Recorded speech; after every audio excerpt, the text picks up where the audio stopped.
La historia de la humanidad es la historia de la guerra. La presencia del espíritu marcial y el camino del guerrero se manifiesta en cada cultura y civilización. Japón, como muchas otras naciones, fue forjada por guerreros que lucharon por ideales y distintas creencias. No es de extrañar que las leyendas del origen de este país surgieran alrededor de una espada. El Shinto o sintoísmo, la antigua religión de la Tierra del Sol naciente, cree que el dios Izanagi hundió una espada en lo profundo del mar y de las gotas que cayeron de esta al salir del agua se crearon las islas que formaron el archipiélago de Japón.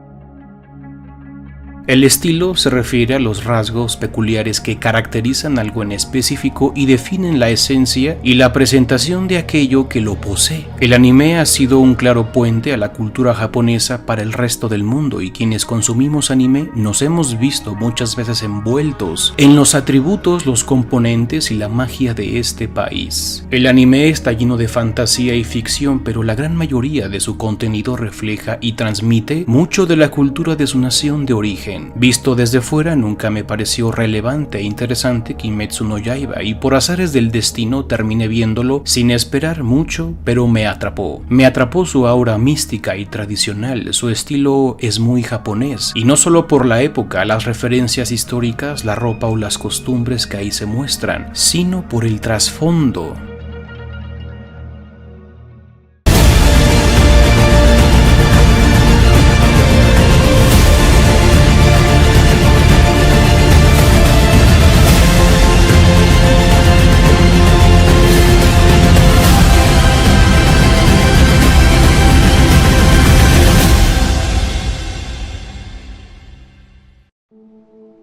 Las personas somos seres visuales y todo lo procesamos primero con los ojos, así que la presentación de un producto es muy importante. Un anime debe contar con buenos diseños para llamar la atención de forma primaria y los diseños de Kimetsu no Yaiba no me parecían tan llamativos. Ni siquiera me daban ganas de ver la serie por esto, pero algo que debo decir a nivel visual refiriéndome exclusivamente al anime es su excelente selección sobre la paleta de colores y su buen uso de contrastes, lo cual lo vuelve muy atractivo y fácil de ver. Un anime cumple su cometido cuando entretiene a las personas, lo que lo conduce al éxito. Una buena historia es crucial para esto, pero la historia de Kimetsu no es nada especial. Es lo más genérico posible, una guerra entre humanos y demonios, pero el que sea algo genérico no significa que vaya a ser una mala historia. Lo que importa es cómo es contada. Los personajes cuentan la historia de la obra por medio de sus propias vidas, y la suma de las experiencias de todos los personajes crea la totalidad de la historia.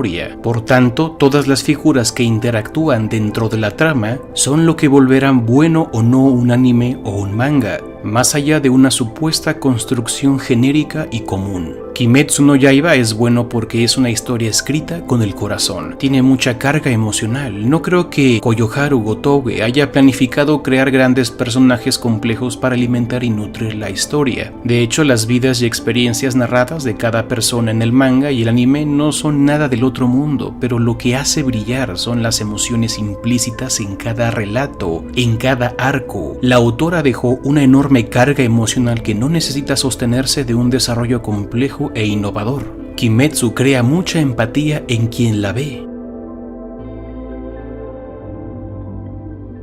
El carisma es la cualidad que posee una persona para atraer a otras, y esta obra está plagada de muchos personajes de gran carisma para todos los gustos. Para que un personaje sea bueno requiere en su vida un conflicto y motivaciones para alcanzar un objetivo, y entre más se le dote de una fuerte carga de sentimientos y emociones, más memorables serán. Los personajes de Kimetsu no Yaiba se caracterizan por no tener tanto contenido histórico, pero se quedan en el corazón de las personas por los fuertes sentimientos con los que vienen cargados. No necesitamos una larga historia para Kyojuro Rengoku, una persona que cumple con los ideales del Bushido, el camino del guerrero que forma el código ético del samurái, justicia y rectitud, coraje, compasión, respeto, honestidad, honor y lealtad. cualidades que honra a un samurái hasta la muerte y que cumple a la perfección Rengoku. El samurái cuyo significado es servir sabe que su camino lo conducirá hasta la muerte en función del cumplimiento de su deber. Usan el budismo para obtener el estoicismo pleno y tenaz, para no temer a la muerte, y el camino zen para aclarar la mente. Todas las cualidades que subyacen en el personaje de Rengoku, una persona que representa el ideal samurái tan valorado en la cultura japonesa, y de ahí su admiración hacia él por muchos.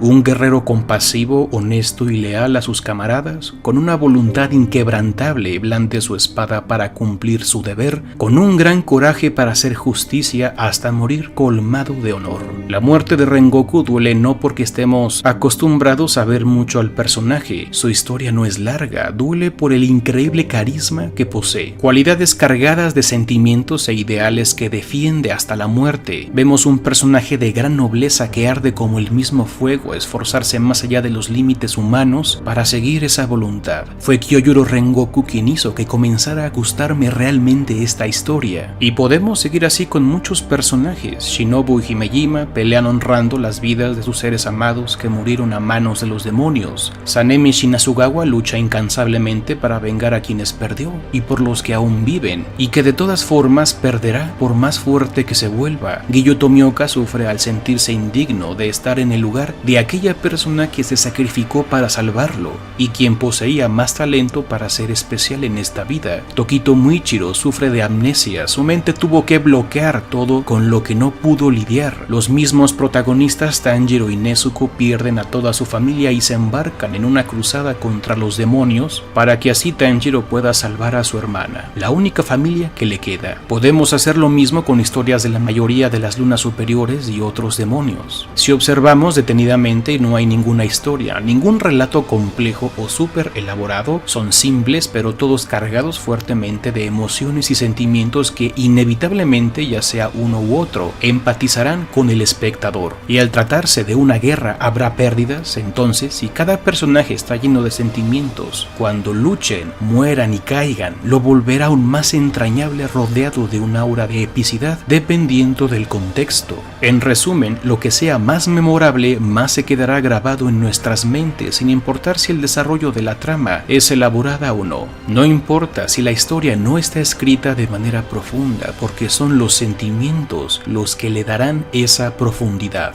Si a esta receta le agregamos la correcta banda sonora, será un éxito, y Kimetsu no Yaiba lo hace de maravilla. La música dará la intención, creará el ambiente e intensificará cualquier emoción. Algunos animes son bastante largos como Naruto, pero entre toda su variedad de personajes vemos una gran cantidad de ellos que no tienen un buen desarrollo y no aprovechan una historia tan larga para construir más a sus personajes. Así, una historia simple y corta puede volver a sus personajes entrañables y grandiosos, dotándolos de sentimientos profundos, creando una obra que al final le gustará a muchísimas personas. Si algo he de quejarme de esta excelente obra es que a pesar de haber creado excelentes historias tan bien contadas, sin recurrir a relatos complicados, es que son demasiado cortas, desaprovechando muchísimo potencial. La historia de Kimetsu no Yaiba daba para mucho más, y no me refiero a una secuela después de la derrota del antagonista principal, sino que las historias dentro de cada trama y argumento de la serie y el manga pudo ser más extensa. Por ejemplo, comenzando por el mismo origen de Muzan, se podía agregar un arco completo dedicado a Yorichi y contar las historias de la época dorada de los cazadores de demonios en tiempos de Yorichi y Michikatsu. También cuando muere la sexta luna creciente vemos que Muzan enfurece al decir que habían pasado 113 años desde la muerte de una luna superior. ¿Cómo fue que murió? ¿Quién era y quién la mató? Y todo esto por nombrar algunos ejemplos que pudieran alimentar aún más la historia. Agregar algo después de la caída de Muzan quizás sería un error, pero alimentar las historias de los personajes en el transcurso de todos los sucesos, en mi opinión, habrían vuelto mejor a Kimetsu no Yaiba. Quiero pensar que esto sucedió así porque la autora no lo previó, no calculó el éxito de su obra, de esa manera no pensó más en los detalles de sus relatos y así terminó. Otra cosa que podemos mencionar es lo que parece un final apresurado y falto de contenido y un capítulo extra que a muchos podría parecerles innecesario, lo cual no veo del todo mal y lo digo con tal de ver un poco más, pero el final sí se vio un poco apresurado, un tanto abrupto y una historia que dejó varios huecos. Otro punto a tocar podría ser el antagonista principal, Muzan Kibutsuji. Como dije, una historia requiere de la buena construcción de personajes y el protagonista junto al antagonista son personajes esenciales que nutren la trama. Muzan cumple con la mayoría de los estándares del resto de figuras de toda la obra, cuenta con una historia simple, sin embargo, falla un poco con la carga emocional, lo que le quita profundidad. Muzan no está tan bien escrito como el resto, y eso lo vuelve un villano demasiado simple y genérico en todo sentido. Muzan es el malo porque sí, porque su meta es más poder. Ciertamente tiene un gran trauma de su época humana, su gran temor a la muerte. Él había sido una persona débil con una enfermedad que lo mataría, pero es malo solo porque sí desde el principio. Es el tipo psicópata, avaricioso, ambicioso que solo piensa en él, y se puede escribir un muy buen personaje con esos típicos rasgos, como ya se nos demostró en toda la obra, si el autor o la autora le da un gran contenido emocional para conectar con el espectador, pero a Muzan Kibutsuji le faltó. Él simplemente es malo y perverso, a pesar de haber sufrido muchísimo menos que la mayoría de personajes. Otro punto quizás sería que algunos dirían que Tanjiro no es tan buen protagonista por ser demasiado perfecto, es decir, es valiente, entregado, talentoso, trabajador, noble, respetuoso, empático y se esfuerza al máximo. Sin embargo, sí cumple con la receta del resto de personajes, de hecho maneja ideales tan elevados como el mismo Rengoku. Tanjiro es una persona de un corazón puro, pero muchos se fijan en otros personajes como los pilares o las lunas superiores antes que en el protagonista, lo que quizá le reste puntos, pero ¿por qué sucede esto? ¿Acaso no es suficientemente bueno? Sin duda, Tanjiro es bastante consistente con lo que Kimetsu representa. La diferencia es que al ser el protagonista vemos y sabemos demasiado sobre él, y es normal interesarnos en otros personajes que salen menos y de los que queremos saber más. Y eso puede jugar en contra del protagonista, pero esto ya es una opinión personal.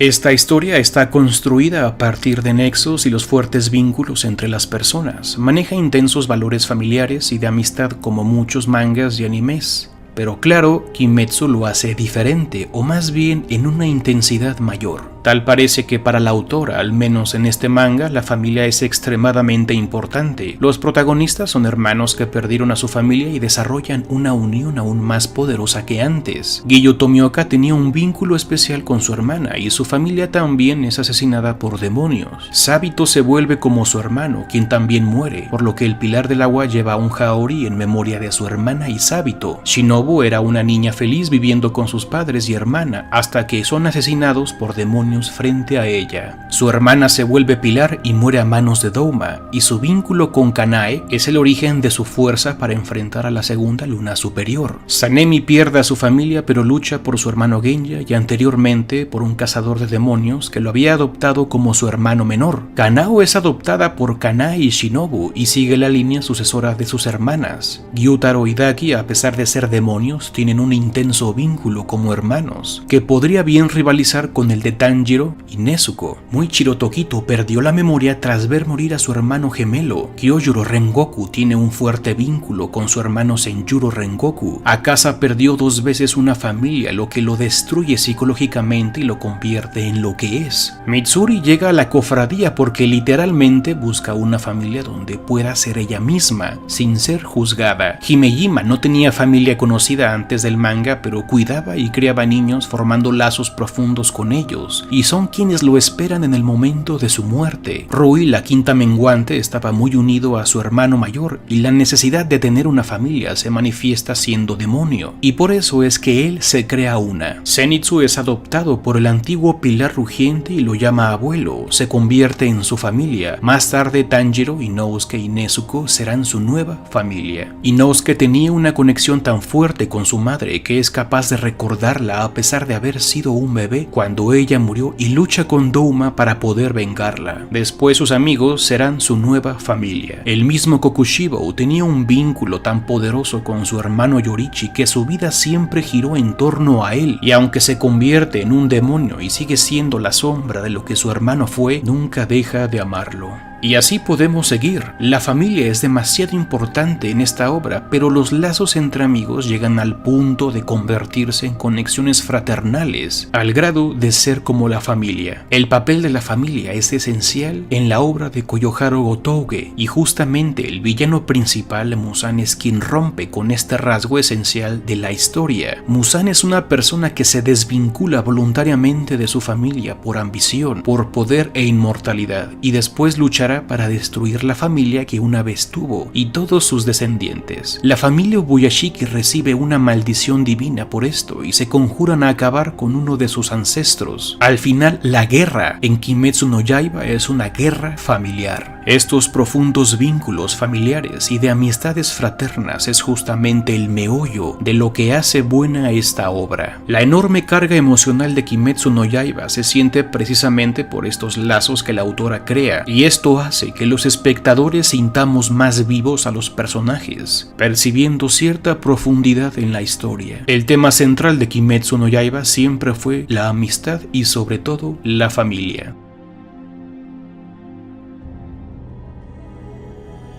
Hay muchos misterios en Kimetsu no Yaiba y el origen de estos es lo que para mí hace muy japonés esta obra, y es que realmente existe una parte mística y mágica en ella. La autora no es clara en este tema, pero si observamos bien puede verse de dónde viene su inspiración y en qué se basó, pues hay mucho de la mitología de la religión original de Japón, el Shinto o Sintoísmo. Japón fue creado cuando el kami Izanagi hundió una espada en el océano y al sacarla las gotas que cayeron perfectamente crearon las islas de Japón. Izanagi e Izanami fueron los padres de todo tipo de kamis, pero cuando Izanami dio a luz al kami del fuego, Kagutsuchi, ella muere y va al Yomi, el inframundo. Izanagi trata de ir ahí por su amada, pero ella no quiere salir porque ahora poseía un cuerpo putrefacto, e Izanagi decide dejarla ahí. Cuando este sale del inframundo y se dirige a lavar su cuerpo en un río después de visitar un lugar lleno de cuerpos putrefactos, caen gotas de sus ojos. Del izquierdo nace Amaterasu, kami del sol, y del ojo derecho Tsukuyomi, kami de la luna. Además nacería Susanoo, y esta triada de kamis resultan esenciales en la religión antigua del Japón. En Kimetsu no Yaiba vemos como la madre de Yorichi rezaba al dios del sol y le da a su hijo unos pendientes Hanafuda que son de hecho talismanes de la diosa del sol. Yorichi termina inventando el aliento solar, el aliento madre, y consta de 12 posturas. Es la danza del dios del fuego que practica la familia Kamado, las 12 posturas del aliento solar, y esto es una danza Kagura, una danza para celebrar e invocar a los kamis del Shinto. Lo interesante es conocer el origen de esta danza.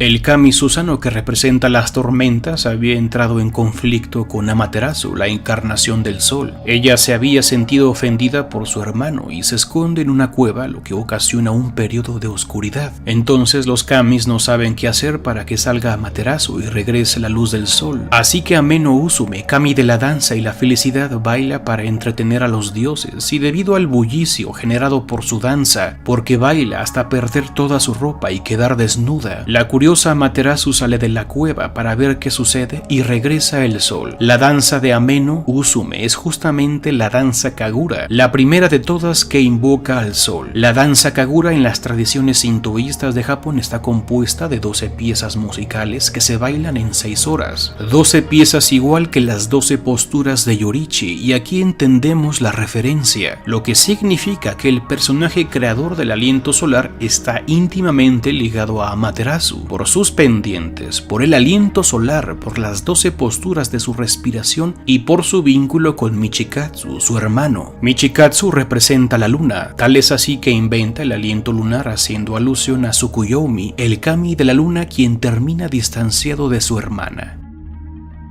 Según la historia de esta mitología, en una ocasión Tsukuyomi va a una fiesta de Ukemochi, kami de los alimentos en nombre de Amaterasu. La diosa crea suculentos platillos, pero son alimentos que vomita y defeca. La comida está dentro de ella, lo que ofende y asquea a Tsukuyomi y decide matarla. Al hacerlo, las partes de Ukemochi caen a la tierra y se convierten en los granos y semillas que usan los humanos para alimentarse. Sin embargo, su acción desató la ira de Amaterasu y los hermanos se separan. Así es como se crea el día y la noche. El sol y la luna saldrán en diferentes momentos en el cielo, recordando esa separación de los hermanos. Caminos opuestos, un paralelismo que vemos en Kimetsu no Yaiba con los hermanos Ogikuni, que se separan representando uno al sol y el otro a la luna. Y la mano de la autora de esta obra se hace presente que los vínculos de los hermanos es tan fuerte que permanece de alguna manera.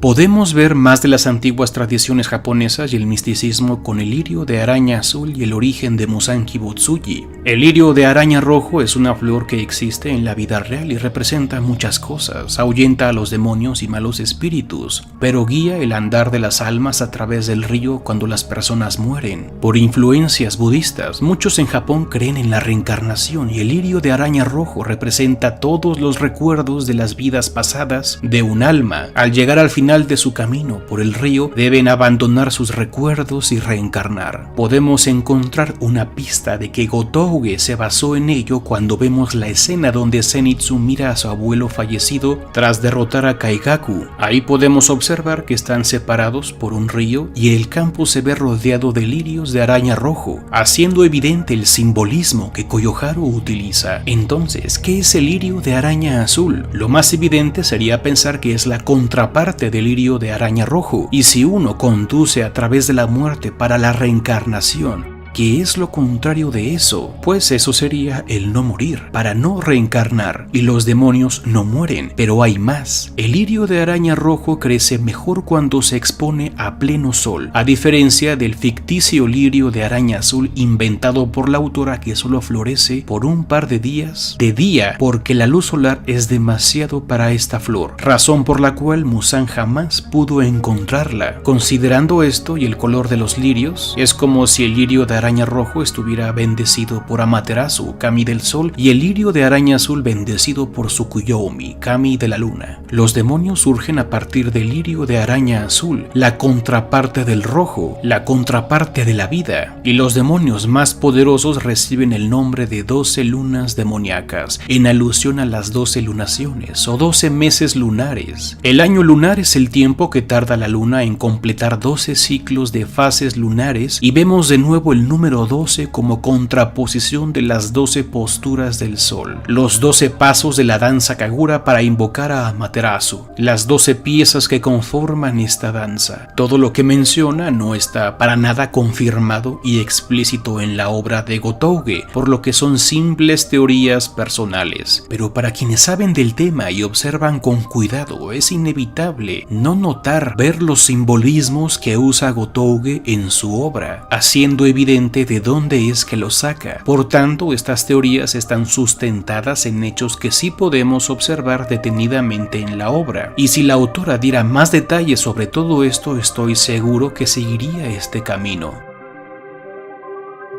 Si tuviera que dar una conclusión sobre el simbolismo entre la guerra de cazadores contra demonios, los cazadores de demonios están bendecidos por Amaterasu, pues usan los alientos que derivan del aliento solar. Es casi como si esta kami hubiera enseñado a pelear los humanos por medio de Yorichi, mostrando cómo hacerlo usando la respiración. En cambio, los demonios están bendecidos por Tsukuyomi, la luna. Su poder viene de ahí, razón por la cual los miembros más poderosos entre los demonios reciben el nombre de lunas demoníacas, divididas en menguantes y crecientes, que son fases lunares donde Kokushibo es la primera de todas las lunas crecientes. La luna creciente es una fase que se refiere al inicio de un nuevo ciclo lunar durante un mes, y las menguantes el final de un ciclo lunar. Kokushibo es el primer demonio de las lunas demoníacas, representando la primera fase creciente, y si tuviera que darle un puesto a Musan dentro de este simbolismo, no, él sería la luna llena, el máximo punto del poder otorgado por la luna, pero que es incapaz de superar al sol porque la luna jamás brillará como el astro rey. Por eso Nimuzan fue rival para Yorichi.